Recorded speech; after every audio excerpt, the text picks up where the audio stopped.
Bonjour à tous, ravi de vous retrouver pour cette présentation de la nouvelle petite Triumph. Ah, vous attendiez pas à ce que je vous en parle? Ah bon? Ah, c'est vrai? Ah, j'en reviens pas.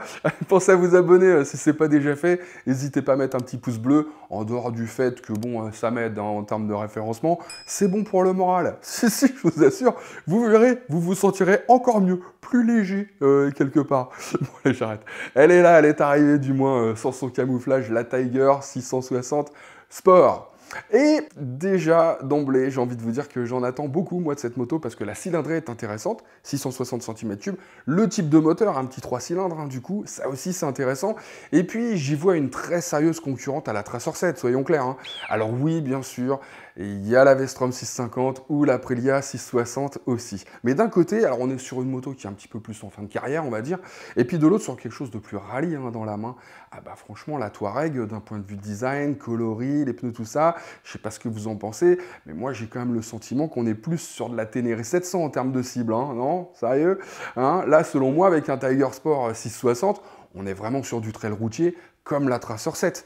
Mais alors en plus-velue, manifestement. Bon alors après, quand je dis plus-velue, c'est pas forcément plus-velue partout. Hein. Disons qu'en termes de performance sur le papier, c'est plus-velue, ça sent bon. En termes d'électronique aussi, donc ça sent bon. Pour le châssis, en revanche, c'est pas forcément certain. Bah si, regardez. Prenons par exemple la suspension. En termes de fourche, on est sur de la Showa à cartouche inversée de 41 mm à fonction séparée. Quant au mono-amortisseur, c'est un Showa RSU, et d'un côté comme de l'autre, rien n'est réglable, à part la précharge du combiné arrière, bien sûr, et en plus, vous remarquerez que c'est avec une petite molette déportée, hein, d'ailleurs. Alors d'accord, c'est pas une fourche inversée sur la Tracer, c'est une traditionnelle, mais elle est aussi à cartouche, et surtout, elle est réglable en précharge et compression. Idem pour le mono-amortisseur, précharge et compression sur la Tracer. Bon, alors c'est vrai, je vous l'accorde, bon, des éléments non réglables, ça peut être bien meilleur que des réglables. Mais disons que sur le papier, déjà, réglable, ça fait plus riche, quoi. Côté freinage, maintenant, la Tiger 660 Sport donc, se part d'un double disque de 310 mm, étrier coulissant Nissin à 2 pistons. Et à l'arrière, on trouve un étrier coulissant Nissin à simple piston. Disque de 255 mm. Côté Tracer, c'est du 4 pistons à l'avant. Et surtout, c'est du radial. Mais les disques sont plus petits. Donc là encore, rien n'est joué en fait. Hein. C'est peut-être seulement sur le feeling que ça va se juger l'histoire. D'autant que malgré une capacité de réservoir identique, 17 litres, pour une consommation annoncée de 4,5 litres au 100 côté Triumph, la Tiger Sport accuse 10 kg de plus sur la balance, 206 kg tout plein fait. Mais là encore, elle a un guidon qui est bien plus large, un empattement plus court, de quoi peut-être facilement compenser son embonpoint.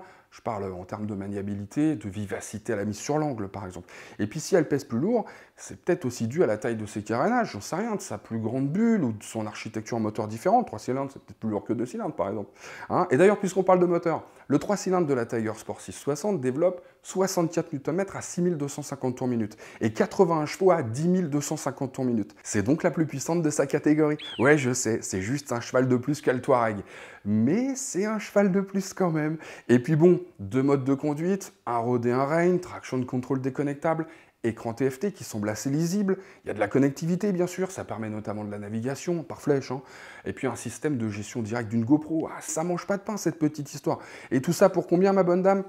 Eh ben 9 095 €. 9 195 pour la version bicolore qui est rouge et grise, là. Donc à peine 300-400 € de plus que la YAM. Et ouais, c'est pour ça que je pense qu'il va y avoir du sport dès le mois de février 2022. Et sur ce les amis, aloha. Il va y avoir du sport, mais moi je reste tranquille, ton a dit. Alors...